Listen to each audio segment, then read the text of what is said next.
In 1940, Hitler's armies drove through Europe. Only Britain held out against their assault. But the Nazis had a covert plan to undermine the British defenses.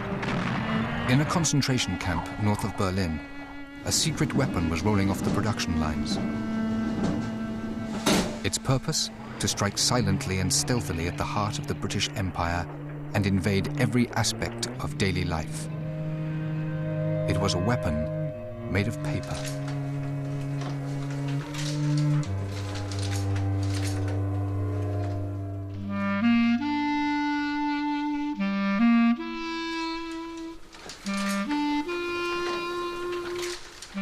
At the height of World War II, the Nazis pulled off the greatest currency forgery in history, producing the equivalent today of over £3 billion.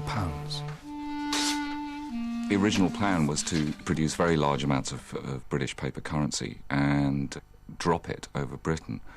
Some of the more honest members of the public would maybe have handed them into banks or police stations, but generally the Germans were banking on the idea that they wouldn't, and it would cause huge inflation and totally destabilise the currency and the British government.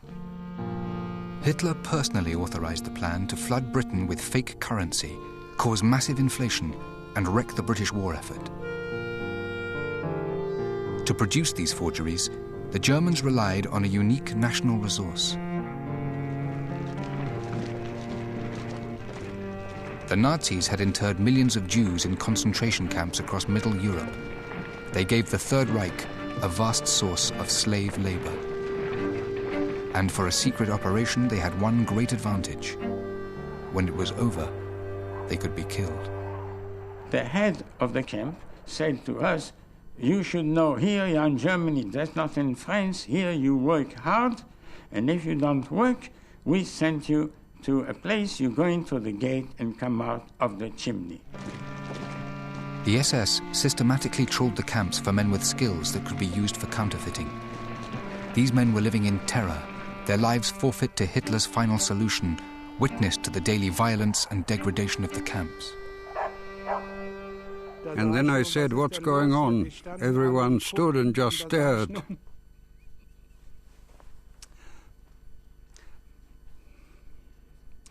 I saw my father lying on the ground, drenched in blood. He had been in the next row, and everyone was pushing from behind, and in the front they were beating. And one SS man had hit him in such a way on the head so that the head cracked open and he was lying, streaming with blood. In any event, he was dead, and I was really shaken by it. I just wanted to run into the wires, the electric wires. I blamed myself because I should have looked after my father better. But Jack Plappler was to be rescued by an unlikely savior, an SS major or Sturmbannführer called Bernhard Kruger. A specialist in forging passports and other documents, this was the man who would give his name to the secret operation to wreck the British economy. He would recruit the workers and direct every aspect of their labor. He would be their keeper and, if necessary, their executioner. Kruger was as far removed from the Nazi ideal as you could possibly get. He was about 5'8", receding hairline, a little pudgy. Certainly nothing like the idealized, blonde, blue-eyed, 6-foot Nazi hero. Sturmbannführer Kruger was a double-faced man. His appearance was distinguished, civil, well-mannered. However, his other side was a very devoted SS, a high-ranking SS, I would even say a murderer with a smile. Ruthless and energetic, Kruger set out to make Operation Bernhard the deadliest weapon in the Nazi armory. But there was a more personal motive for his labors. Let's face it, he was very practical. This is one way of not being sent to the Russian front, which is murderous. So as long as he had this, he was safe. Kruger's main source of recruits was Auschwitz, the most notorious death camp in the Third Reich. Over the course of the war, 2 million prisoners would die here. Paul Londo was one of those paraded before the Nazi physician who made the selection for the gas chambers. It was very cold. We were told to undress entirely from striped clothes. And as we passed in front of that physician, from time to time, picked up the arm and he asked you to show the number. And when your number was taken, you knew it means you were going to be gassed. That day, I wasn't picked. And 2,000 Jews were chosen to be gassed. Just 2 days later, Kruger arrived at Auschwitz and recruited Paul Londo with 54 other Jewish prisoners for a secret mission. We were assembled and took the train. Destination we didn't know. They didn't advise us in advance where we were going to. We were taken to a concentration camp called Sachsenhausen, some 6 kilometers outside of Berlin. Sachsenhausen was to be the production center of Operation Bernhard. Among the 140 prisoners who eventually worked here were 4 men who survived to tell a story never meant to be told. Hans Walter, professional cyclist and engineer, chosen for his metalworking skills and excellent eyesight. Abraham Krakowski, clerk, arrested with his fiancée and chosen by Kruger for his accountancy skills. Paul Londo, a furrier before the war, he led the Germans to believe he was a carpenter. And Jack Blappler, painter and decorator, chosen for his practical abilities. Suddenly an SS officer approached, a major with 4 stars. He shouted, "So, where have my Jews been?" His Jews. His Jews. That was us, the ones he had chosen. Sachsenhausen was a labor camp for political prisoners, homosexuals, gypsies, and Jews. Here, some 30,000 prisoners were forced to work for the Reich on the premise that work makes you free. But very few would leave Sachsenhausen alive. The Operation Bernhard recruits were isolated from the other prisoners in 2 separate blocks, a prison within a prison. Barbed wire was extended around our block and not in communication with anybody else in the camp. We knew from the beginning something suspicious there, but we coming from Auschwitz had nothing to lose. You could not see inside the barracks, because the windows were whitened. So you could look out of the windows, but from outside you couldn't see what was happening within. None of the 140 prisoners were recorded at the camp's registry office. It was as if they had disappeared inside the camp. The barracks looked just like the others, only with the slight difference that there were printing machines inside. And there was a guarded cordon to make sure that we did not get out or approach the fence where we could have spoken to the other prisoners, because they were certainly curious to know what was going on inside here. Before revealing their new role in the Nazi war effort, Kruger made the alternative perfectly clear. If you don't do the job, he told us it was a secret job, we had to be eliminated, shut outside, and he don't do the job, but he got people to do it for him. So nobody of us 60 people that came from Auschwitz put his hand up and said he wouldn't do the job, but he assigned us to. So we took the job. Bernhard Kruger spoke to us. "Well, comrades." Suddenly we were comrades. "You have been chosen. We have something in mind for you. You are all specialists, good printers, good engravers. You are to work on these printing machines. And then we were given these printing plates from Berlin, and we printed British pound notes. Kruger had set these men a challenge: make forgeries that will fool the Bank of England or die. Like it or not, the Jewish prisoners were now helping Kruger to produce the secret weapon that the SS believed would wreck the British war effort. And when the job was done, they would be shot. If we didn't cooperate, we knew it was our end. So we were better treated than in Auschwitz, for sure. But we are still in a concentration camp, and we knew as long as they need us, they might treat us almost normally. But God forbid if they don't need us anymore. Frightened? Listen, we were used to it. We got used to it. Whatever will be, will be.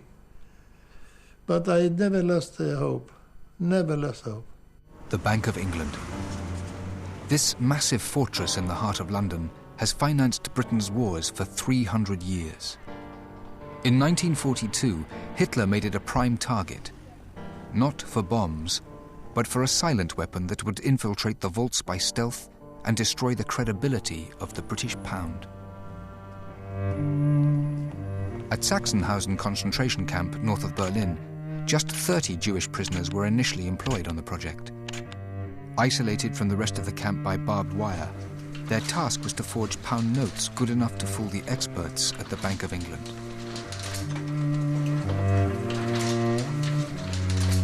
Forgery had never really been a problem. The bank was a little bit complacent about the design of its notes and the production of them.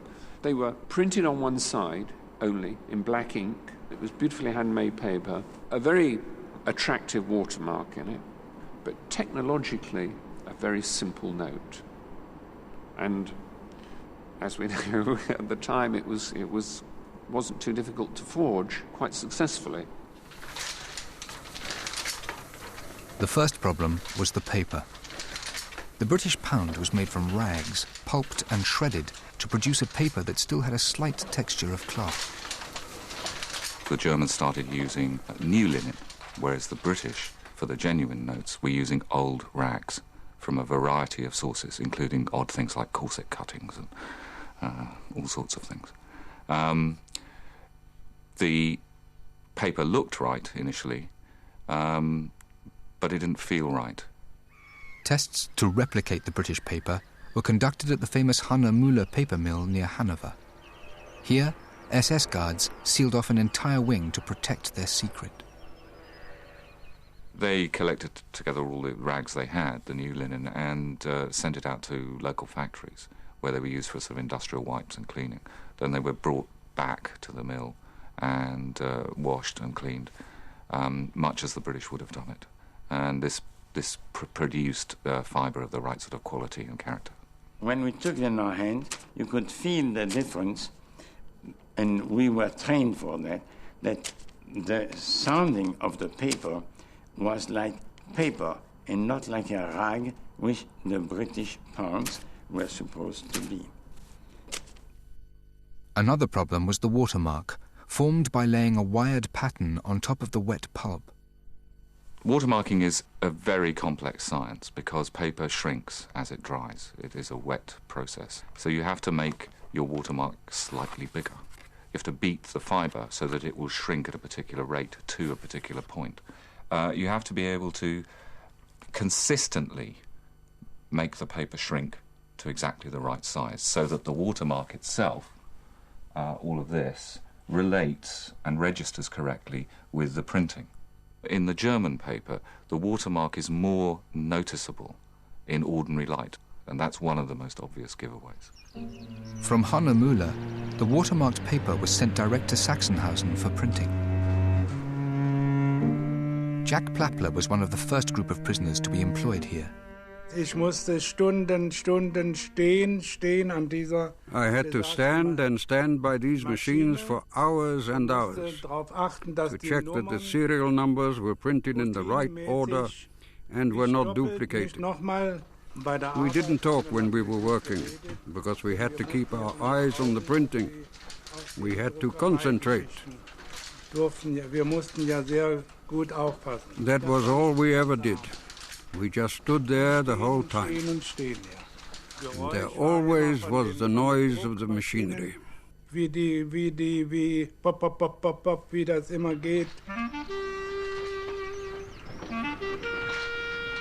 To improve the workmanship, Kruger scoured the camps for illustrators and designers. One he found was the artist Peter Adel, who varied his work on the fake pounds by making secret sketches of his fellow inmates hidden from the SS guards and preserved throughout the war. I was very lucky that my best friend was Peter Adel. He was a big painter for his young years. He had very high grading on the artist. And he made hundreds of pictures in a concentration camp from his prison bodies. And here's a picture from me. Looks like a cartoon picture, how I stay under cold water in our shower room on December the 7th. And then up on the top, it shows how my dream was always bicycle racing. Artists such as Peter Adel worked directly on the printing plates to improve the fine detail. The delicate imagery of Britannia needed constant attention. The only figurative engraving was Britannia.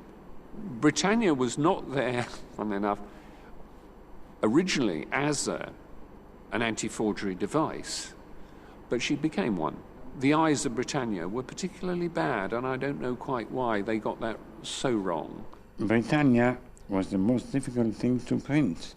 We were told to use a pin, which we were given, to make believe they were attached together, and making pinholes on top left was the best way to hide imperfections in our printing. One of the reasons for having the royal portrait on our notes today is that it's more difficult for a forger to reproduce a face.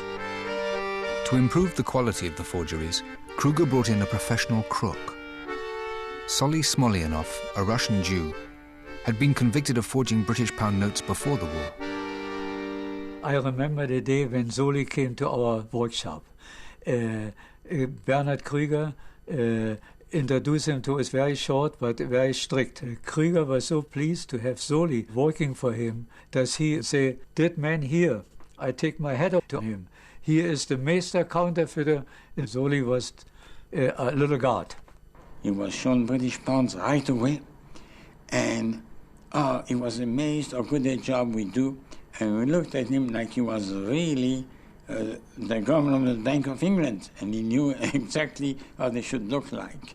When he came into their midst, they had very mixed feelings. Don't forget, these were essentially a bunch of middle-class Jews. And here was an out-and-out crook who'd done time in penitentiaries and was a well-known international counterfeiter. He was, in fact, a criminal who had done the same work as we do, but we are not criminals. We did it for the German state and under duress. The printing was a bit of a problem for the Germans because initially they were doing it almost in laboratory conditions, and it was only when the actual forgers were involved in the process and pointed out to them that printers don't actually work that way. They do leave the lids of ink cans and oxygen gets at it, and so it behaves slightly differently. And they don't clean the plates as sparkling clean. And it was those kind of touches that actually made it right. During 1944, when the workshop was in full production, the prisoners produced over 8 million British banknotes, ranging from fivers to £100 notes. Kruger had a room full of about 50 men checking the quality of every forgery. He had original English pounds and things to look to see what is nearer to the look of the original. I had at least 20/20 vision to my bicycle racing. I saw more mistake, so he made me to a money sorter to inspect the other people's work down there. So that was my job till it ended in Sachsenhausen. Little knives were given to us to try to get out the wood if we found pieces of wood in the paper which were never contained in the original British pounds. Yeah, this note is a forged one. This is right away. Because of the F right away. Everybody sees it's no good. You can see this is a forged note. The F on off wasn't a normal F, but the F was like this. Yeah? Ja, this note is erforscht worden. The prisoners in the sorting room passed the notes from hand to hand, folding and refolding them to make them look as if they'd been in circulation for some time. Kruger was continually expanding his operation. By the end of 1944, he had 140 prisoners working in Sachsenhausen in 2 adjacent blocks. But so long as they did as he wished, Kruger was prepared to make their lives as easy as possible within the camp system. Kruger realized what a position he was in, and his only hope was to befriend the prisoners and get them to cooperate. Otherwise, they could sabotage the goddamn thing every day. We must admit that we did a fair good job in collaborating with the Germans against our will. Everybody was almost proud of their job, what they do. Sorting the money out or printing the money. Nobody would make a bad job, so there was no sabotage. My impression of Kruger, first of all, was surprising. He never said to us, you Jew and so on. He spoke on a normal way. I must admit that. I don't know if he killed other Jews outside who ordered killing, but with us, he wanted cooperation, and he got it, and with no alternative.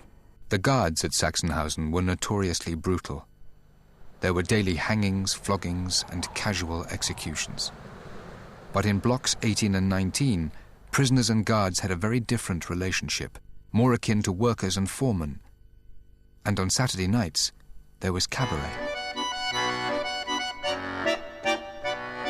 When the SS asked for entertainment, it was on Saturday night, and those of us who were capable had to comply with it. Steubenführer Kruger had foreseen that, and he also took to Sachsenhausen some musicians, like Hans Blas, for instance. He gave him an accordion. And then we arranged these evenings. We would stand on the most expensive stage in the world. We always used to say that. We stood on the wooden crates inside of which lay the pound notes. When Hans Blas plays with the accordion, known German, Austrian songs, people automatically got into it and sang with them. The SS, of course, were privileged. We were not the same category as the SS. They had reserved seats in front, and we were allowed to sit in, and the music gets you involved, and I must admit, we even enjoyed it, and we had a laugh there. But it was always somebody that says, when we might have a laugh, and if we have one.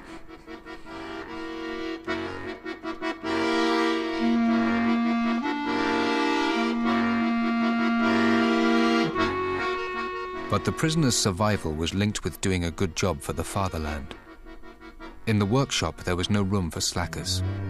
Those who fell sick were taken outside and shot. It happened to a young, very nice boy by the name of Sukenik.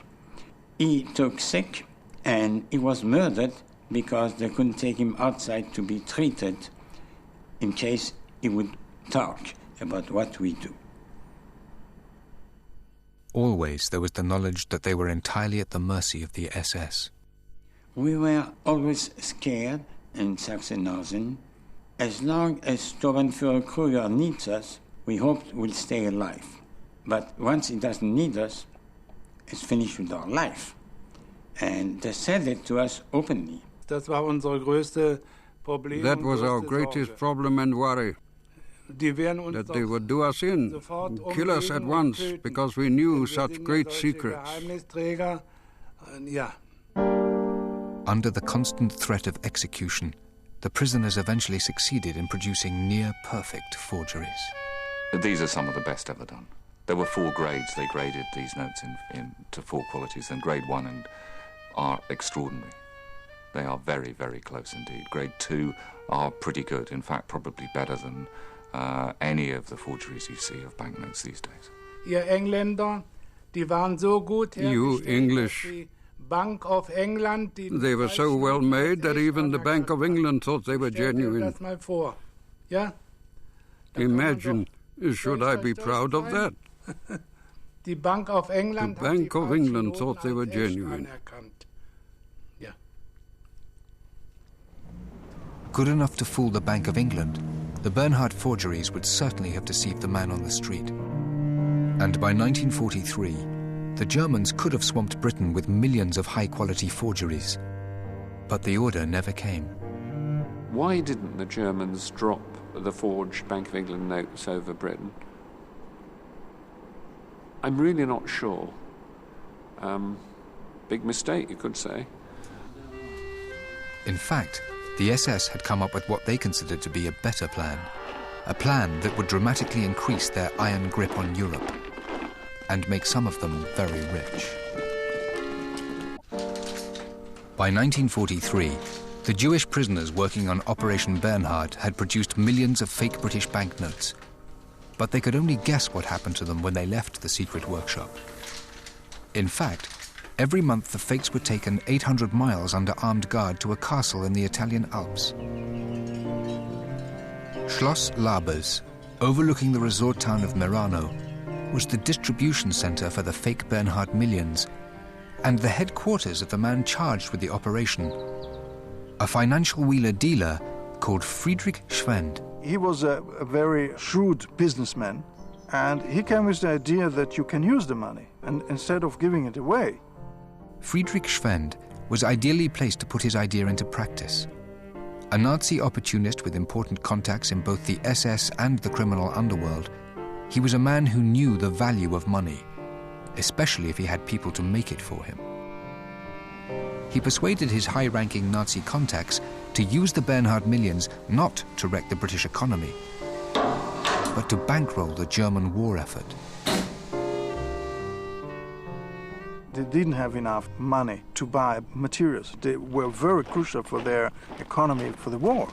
You had to have foreign currency. So he offered another possibility of laundering this money, using it to buy with it different kind of goods, all kind of goods, and then with these goods, then selling them again for real money. In 1943, Hitler's armies were in retreat and the fortunes of the Reich in terminal decline. The German mark was worth only 1/40th of the British pound, and unlike sterling, it was not recognized as an international currency. But the fake pounds at Schloss Labers could be used to buy vital war supplies for the Reich. And for every counterfeit pound he laundered, Schwend and his agents took 33.33%. Friedrich Schwend, on one hand, was a convinced Nazi, but on the other hand, he also worked together with Jewish people. Many of his agents were of Jewish origin, and he tried to do everything to protect them. In order to launder the money, once he got the green light, he contacted people who he obviously had known beforehand, people with international connection in different kind of criminal activity. Part of them were respectable bankers, because you have to be kind of talented in order to convince people to trust you. Before the war, Schloss Labers, Schwend's heavily guarded distribution center, had been a luxury hotel run by the grandfather of the present owner, Jörg Stapf. My grandfather had to give it to the SS as a headquarter for them. We know that all the money was kept inside in different places and stored, like not the same way as in the Bank of England, most probably, but I will show you where. This is one of the storerooms, and we still use it, but at that times, you can imagine, with all the money stored, it looked another sort of way.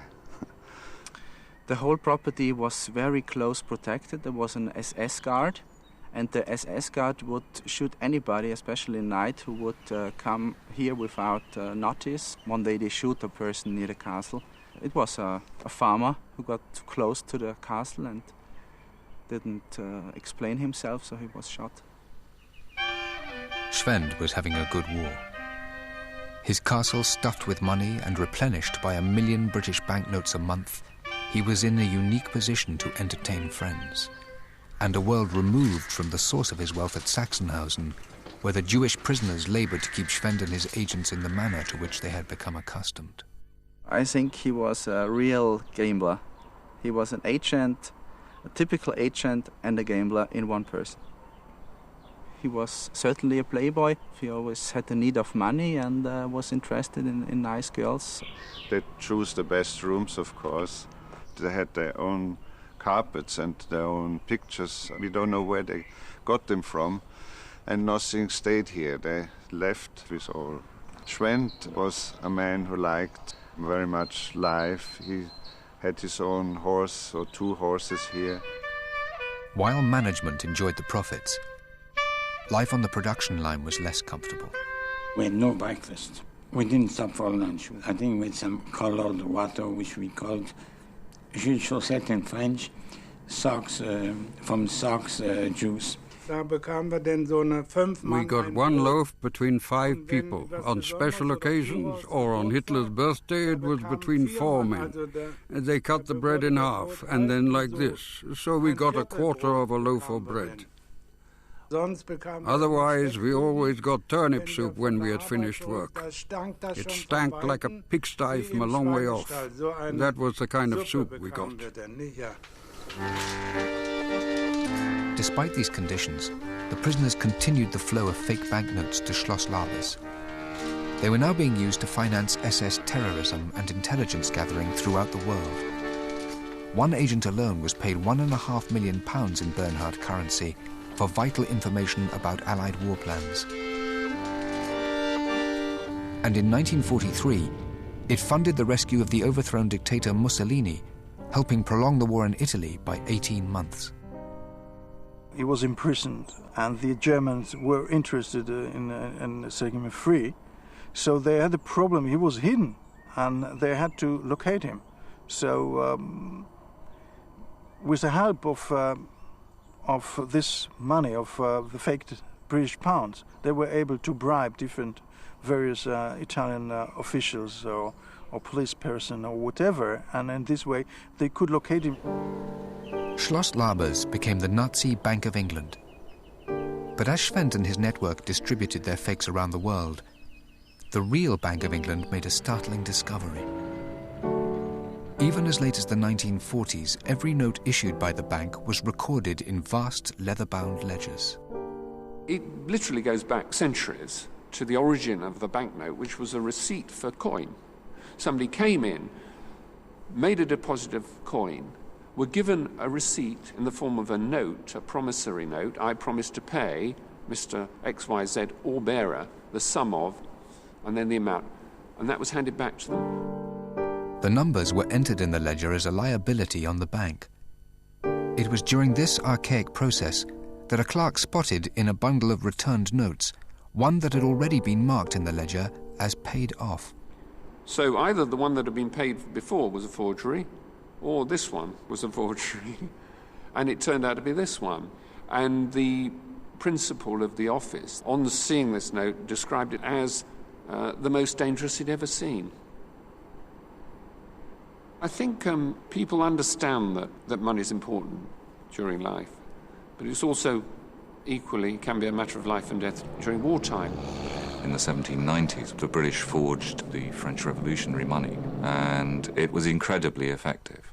By, I think, 1795, it was 13,500% inflation. So much so that they just withdrew the currency and burnt it in the streets. Big bonfires in the centre of Paris. To avoid panic, the bank kept their discovery a secret. It was announced that to counteract the effects of the black market, no new notes above £5 would be printed. But for the rest of the war, those in the know were in fear that millions of forged banknotes would suddenly appear on the streets of Britain. Meanwhile, at Schloss Labes, it was business as usual. But by 1944, the SS knew the war was lost. This could be fatal for the forgers of Sachsenhausen. The Russians were coming from the east towards Berlin, the Americans were coming from the west, and we wondered about our destiny. We were told that we would be killed at the end, in no uncertain terms. In January 1945, with the Germans close to surrender, Bernhard Kruger was ordered to cease production and quit Sachsenhausen. The men and their equipment were loaded onto a train and sent far to the south.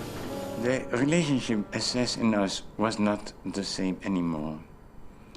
I think on their side, they were wondering about the turn the war will take.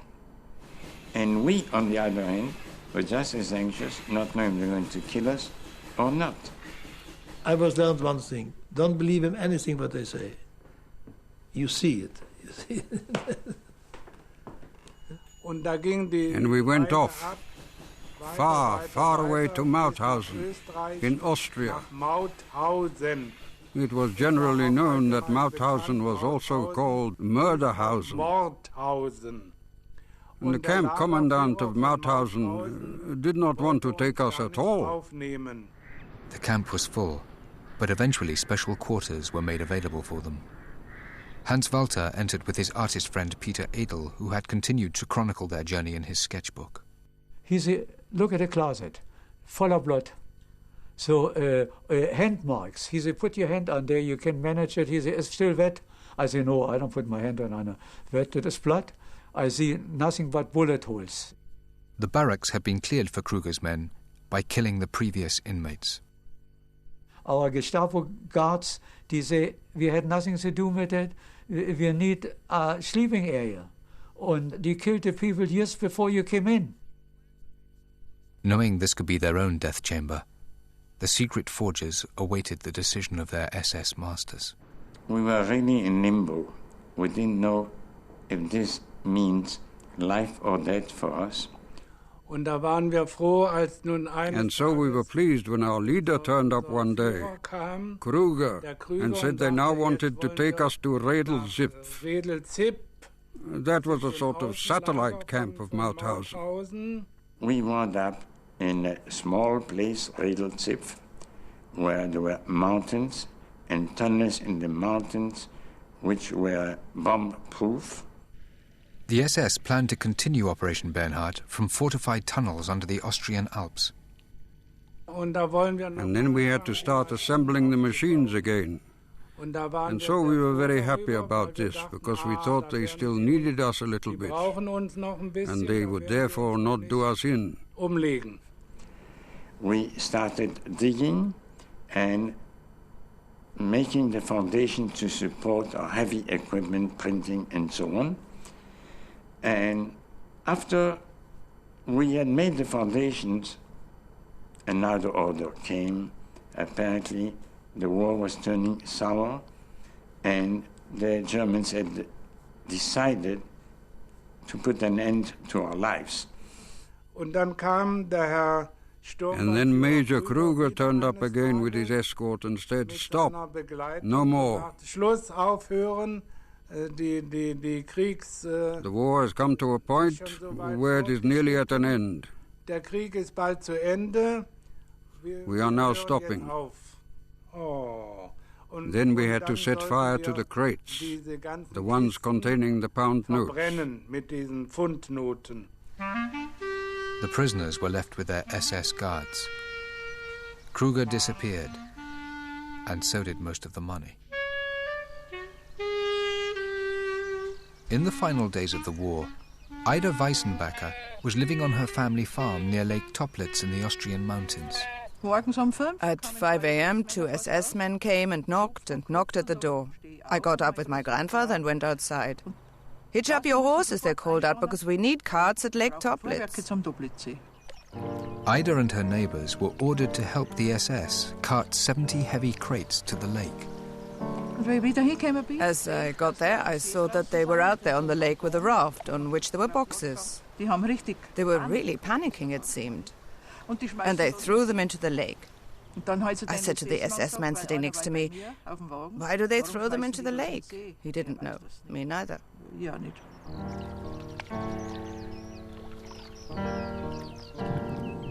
Meanwhile, the prisoners were moved to yet another camp. You could see our SS became very nervous. They decided that they're going to evacuate us from Redelsipf and told us we'll go by truck, but we have only one truck at our disposal. So divide yourself in 3 groups, and the truck will make 3 trips back and forth to Ebensee, your new destination. We go without equipment. The truck carried the first 2 groups to Ebensee, a concentration camp deep in the Austrian mountains where thousands had been worked to death. This was to be their final destination. The order had been given to kill them all, but it stated that they must all die together, and the 3rd group had gone missing. The truck had broken down, and they were forced to march across the mountains to Ebensee. Jack Plappler was among them. Our SS Sergeant Werner said, "Don't be stupid, nothing will happen to you.